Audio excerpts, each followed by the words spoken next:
So let's talk about that, getting through the storm. For a lot of people and a lot of organizations, it seems like these are stormy times. For some, it's been stormy times for a while, almost like an atmospheric river of trial and tribulation. And the big question, the survival question in troubled times is this: how do you get through that storm? Or if it's one of those really bad ones, like a Category 5 hurricane type intensity, how do you hold on and survive the chaos of the storm that you find yourself stuck in so that you can get to the calm that comes when the storm's over? Well, good questions, right? Because here's the thing about storms. I mean, we really don't have a lot of control over them. Storms come, whether it's the figurative one or literal ones, and, well, you can't really stop them from coming. I mean, if the forecast is for a bad storm, like some of those mega snowstorms that Buffalo is known for, you can hope that the forecast is going to be a little too wild, that the storm's going to be less than this forecast, but you can't control it. If the storm is one of those Category 4 or 5 hurricanes that you can see coming toward you, well, you can evacuate, you can get out of there, you can try to get out of the way of the storm before it comes, but again, you can't control it, and you can't keep it from coming. If you're caught in a storm, that comes out of nowhere really quickly, well, you can try to take cover and ride it out, but again, you can't control it. No one can control nature, except in the story that you're about to hear. Well, Jesus does. Jesus stills the storm. He calms the chaos. He controls nature. No wonder in this event, after it's over, the friends are asking, who is this guy? Well, let's dig into what happened and see how what Jesus did in that event, in calming that storm, can help us answer the question about surviving stormy times in our own lives. It's in Mark chapter 4. That day, when evening came, he said to his disciples, "Let us go over to the other side." Leaving the crowd behind, they took him along, just as he was in the boat. There were also other boats with him. A furious squall came up, and the waves broke over the boat so that it was nearly swamped. Jesus was in the stern, sleeping on a cushion. The disciples woke him and said to him, "Teacher, don't you care if we drown?" He got up, rebuked the wind, and said to the waves, "Quiet, be still." Then the wind died down, and it was completely calm. He said to his disciples, "Why are you so afraid? Do you still have no faith?" They were terrified and asked each other, "Who is this? Even the wind and the waves obey him." So let me give you a little background. The Sea of Galilee is surrounded by high mountains, and strong and violent winds, sort of like the Santa Anas that we have here in California, can come up quickly, blowing down from 9,200 foot Mount Hermon 30 miles away, and as it winds through the canyons and the valleys, it picks up steams and power as it races down toward the 700 foot below sea level Sea of Galilee. It's a relatively shallow lake with a maximum depth of somewhere around only 141 feet. Winds blowing that hard in that shallow of a lake can make for some pretty serious storms. And if it's evening, like it is in this case, it's even more scary and more dangerous because, well, the dark usually is. The text simply calls it, quote, a furious squall. And while there are no weather people out there taking readings on the speed of the wind and the height of the waves, this had to be a pretty big storm to scare guys who made a living on the water and had seen plenty of storms before. Some more background to help you understand that. There was a common, superstition in the day that the sea was, sort of a place of chaos, maybe even a place of evil, where all sorts of bad things could and did happen. So when something's stirring the sea up here into a big storm, in the back of people's minds, the disciples included here, the idea is that evil's doing that and it's fighting against them. And even a little more background, many people, even those who went to church, well, they thought not only that evil was out there, but that evil actually resided in the deep, that the sea was the place where evil lived. And so at that level, this particular incident, this huge storm, is also kind of representing Satan attacking Jesus and the disciples. And what's Jesus doing as all this is going on? Sleeping. Jesus is sleeping. I mean, the wind is howling, the waves are rising, the boat's in danger of being swamped. It is dark outside, really dark, getting darker, and the disciples they're bailing as fast as they can, and it doesn't look like they're winning this particular battle. And there's not much they can do about it. You can't control the storm, right?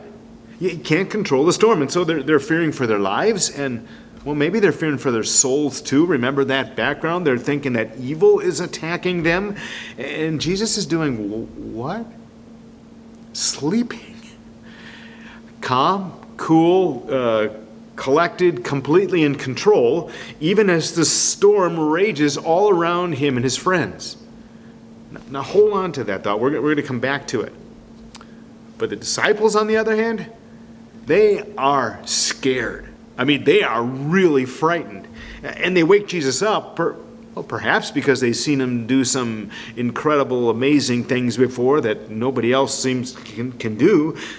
But more likely, I think it's maybe because they thought that two more hands could help them with the bailing.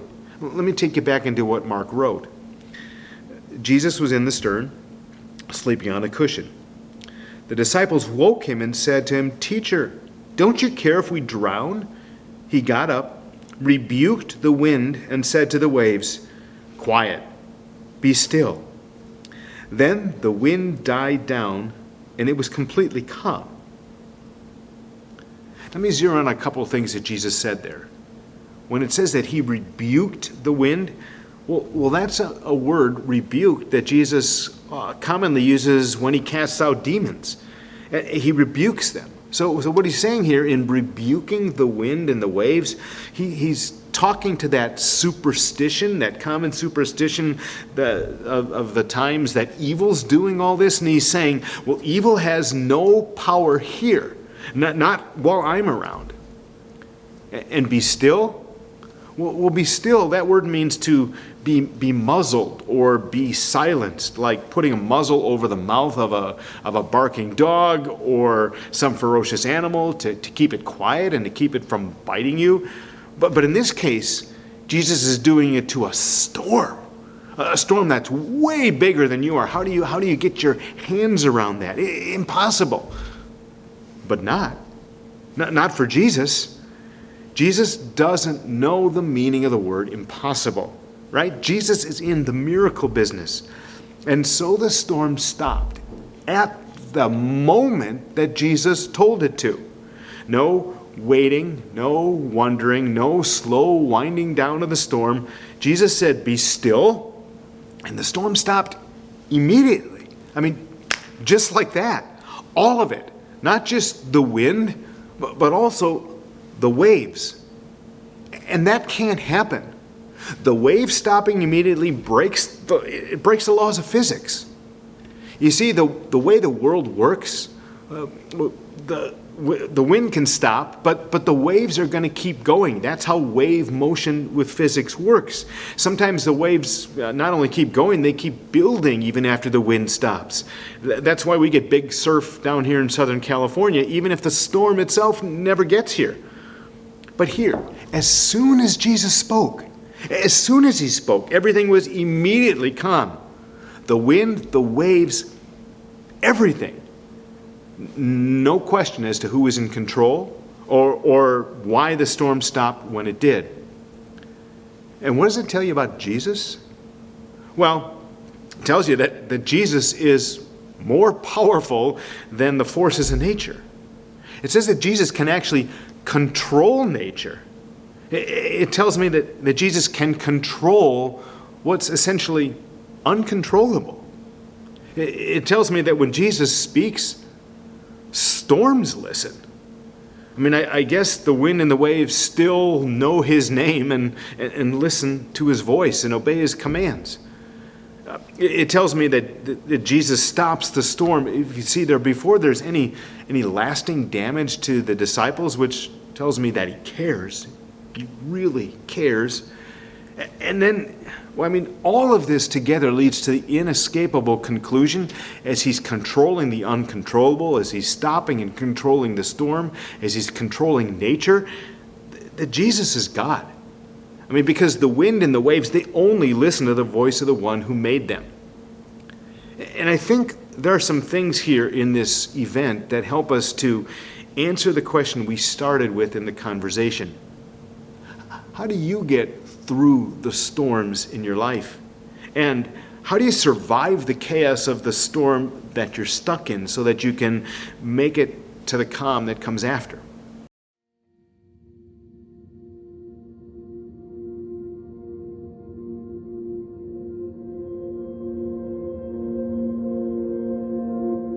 Life can bring us storms. Those moments where we wander, wonder, doubt. The journey doesn't stop, but the progress does. It can be lonely, painful. Sometimes we try to stare it down, as if we could somehow will it to go away. Or we think we can go toe-to-toe and come out the other side, unscathed. We often forget just how small we are. The truth is, storms are inevitable. But when they appear, we have a protector, a savior who knows a thing or two about calming storms. A God who is a stronghold in times of trouble. In our weakness, He is strong. In our fear, He is courage. In our desperation, He is peace. Yes, storms are inevitable. But our God is invincible.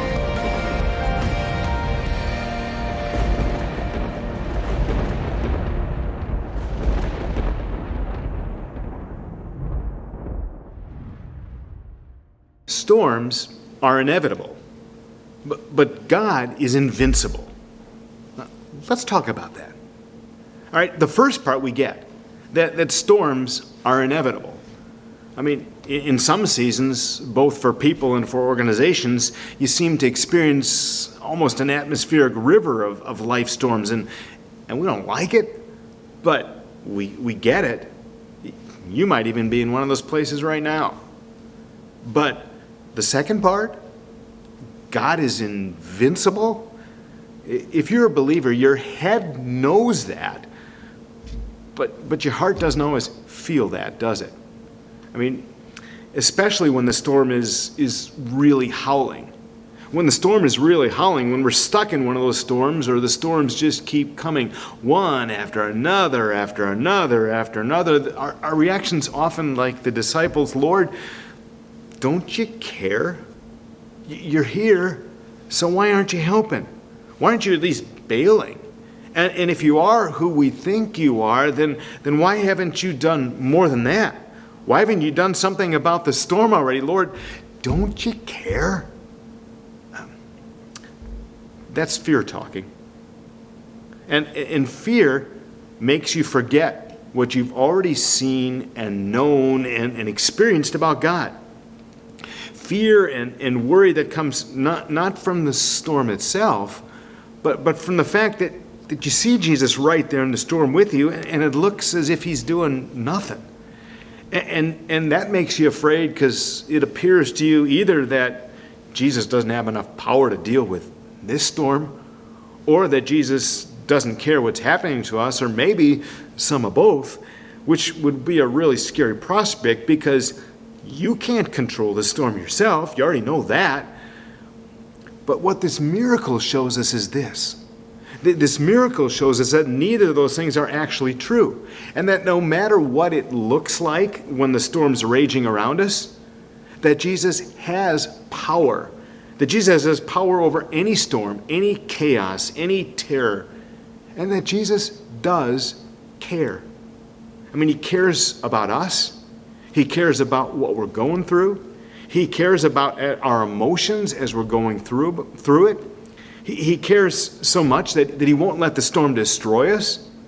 And he cares so much that even lets us have our moment of screaming at him because we don't quite understand what's going on. I mean, there's a lot of that actually in the Bible. Read through some of the Psalms, read through the book of Job, and you'll find a whole lot of don't you care moments in there. And Jesus' shoulders are so big that he takes it all, and he takes all our shouting and screaming because, well, he gets us, remember? And he knows how we're wired. So before we continue in this conversation, take a few minutes to think about that wiring of yours. I mean, what storms are you struggling with right now? Think about that and then hit pause and kind of process this. Where do you find yourself asking, maybe even screaming, Lord, don't you care? Go ahead and do that right now.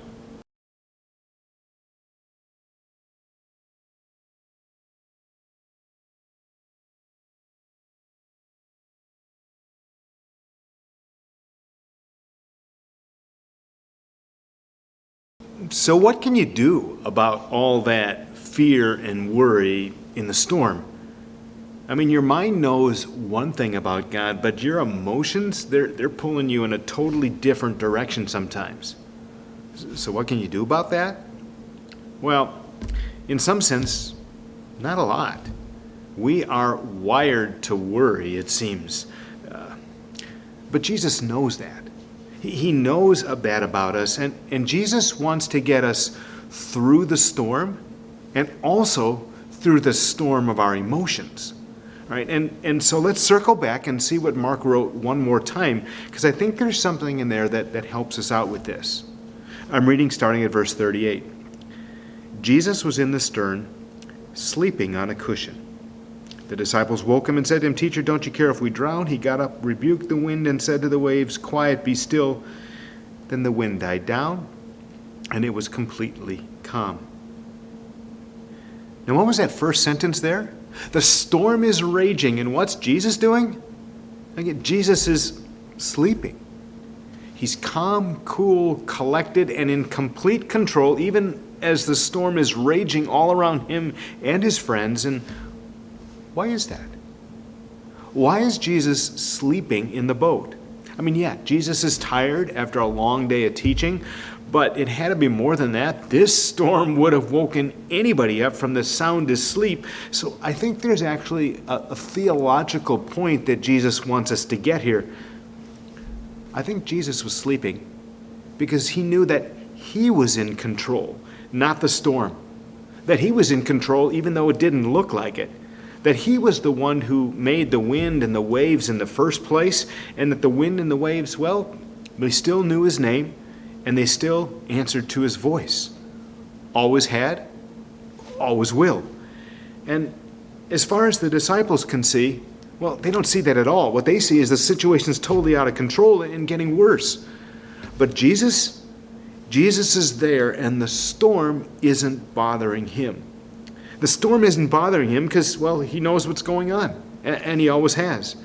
And Jesus is in control of the situation, and always will be, even when it doesn't seem like it.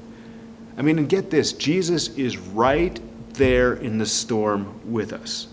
Right there in the boat when the winds and the waves are howling all around us. You know what that means? It means that help is really close, even when the storm is at its very worst. Help is really close even when the storm is at its very worst because Jesus is right there with us, which to me makes all the difference in the world. I really like how Isaiah put it. I'm going to read from Isaiah chapter 43. Fear not, for I have redeemed you. I have called you by name. You are mine. When you pass through the waters, I will be with you. And through the rivers, they will not overwhelm you. When you walk through the fire, you shall not be burned, and the flame shall not consume you. I mean, when the storm is raging, that's a really good word to remember. At least it's one that's helped me quite a bit when I'm going through storms in my life. It reminds me that even in the worst of the storm, I am never alone. I am never alone, that Jesus is with me. And that means that help is close at hand. Now maybe you're in one of those storms right now, or you know someone who is. So before going on in this conversation, just go ahead and hit pause and read that verse from Isaiah that's up on the screen. Read it again, and then trust that truth. And then before you hit play again, do what the disciples did when they were in the middle of the storm. Talk to Jesus about what's going on and ask him for help with what you're going through.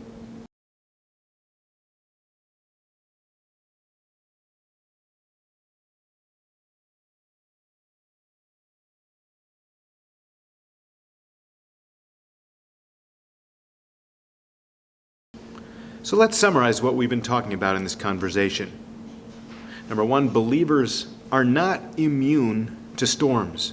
We don't get a pass from the storms of life. In fact, sometimes it seems as if our life is stormy more than it's calm. Number two, we talked about that we can't control or manage those storms, even when we try. That some storms, perhaps most storms, are simply too big for us to handle by ourselves. They're beyond our control, even if everybody in the boat is chipping in.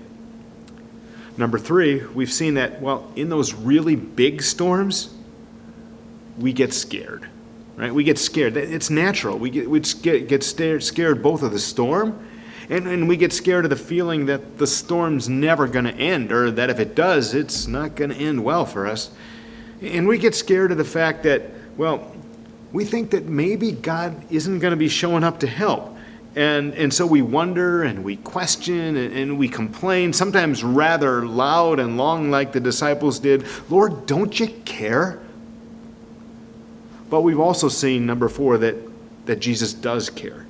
And that he's bigger and stronger than the storm is, than any storm is. And after we've had our say, Jesus just steps up and does his thing. And shows that he does care. Shows that he does care and always has, so much that he stops the storm before he ever rebukes us for our lack of faith. And while Jesus doesn't send the storm, Jesus will use the storm to teach us something about him and to help grow our faith. Again, let me take you back into what Mark wrote one more time. He got up, rebuked the wind, and said to the waves, "Quiet, be still." Then the wind died down, and it was completely calm. I really think that the Message translation puts a really good spin on that for us. Let me read it from that. He told the wind to pipe down, and he said to the sea, "Quiet, settle down." Now here's the phrase: the wind ran out of breath, and the sea became smooth as glass. I mean, that image is telling me it's like the storms blow and blow and blow, and Satan throws everything at us that he can, or maybe it's just life, because this is a broken world after all. But eventually, that storm just runs out of breath, and everything is calm and still.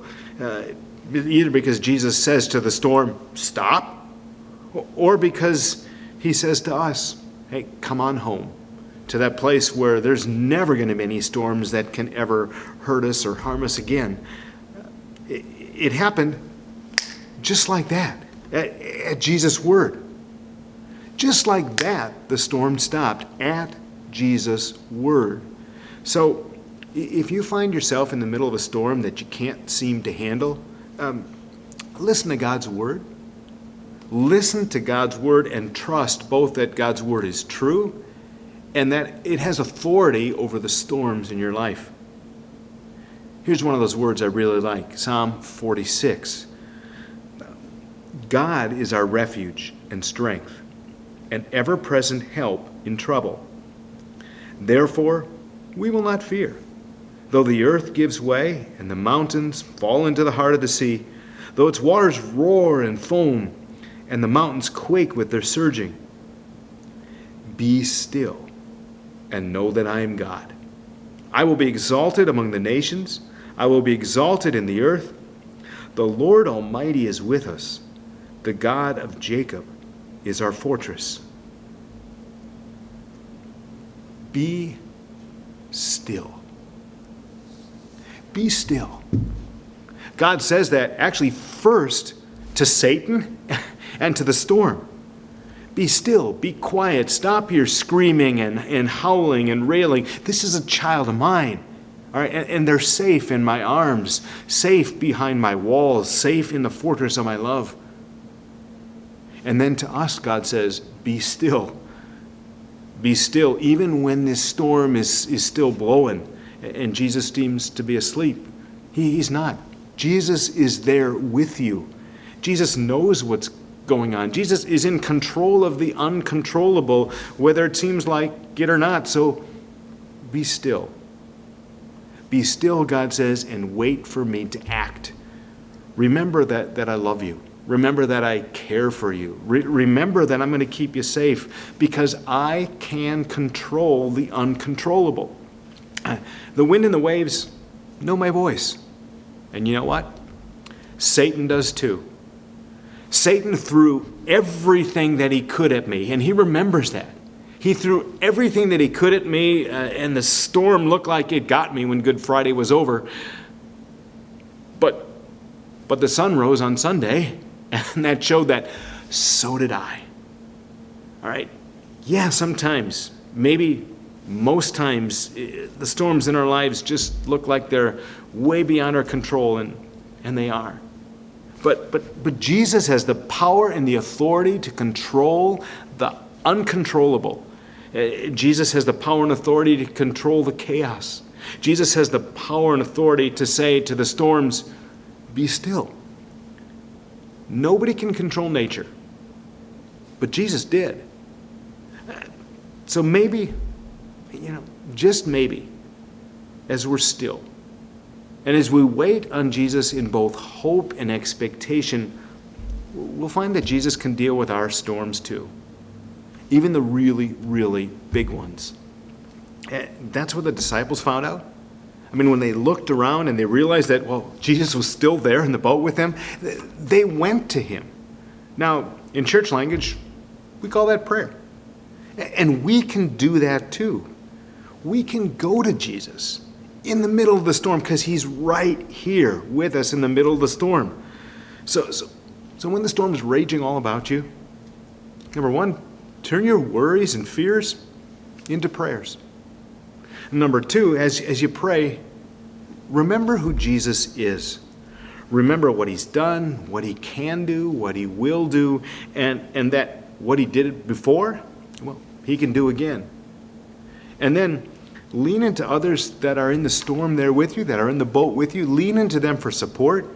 And then, pray some more. And then after you pray some more, be still. Be still. Be still and know that Jesus is God.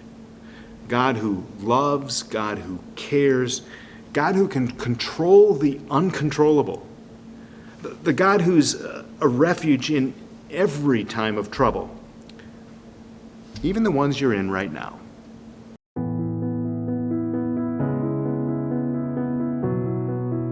Sometimes we live life in the middle of a storm, left out in the open, exposed to the elements. No matter where we look, protection seems miles away. Shelter feels out of reach. Lately, these storms have grown stronger, more intense, more difficult to bear. Where do we look when we can't see the way forward? How do we find safe harbor? In the midst of the ebb and flow, God promises to be our refuge and our strength, our ever-present help in times of trouble.